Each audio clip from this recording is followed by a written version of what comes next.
Kim gün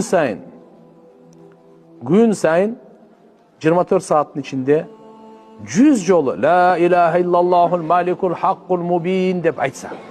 Bir ayt koydu.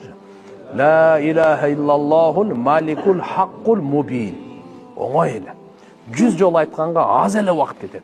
Алла мага сизге бардык элибизге товфик берсин, үммөткө товфик берсин айтып жүргөнгө күн сайын 100 айтып жүрсөңүзчү, буну кереметин угуңуз.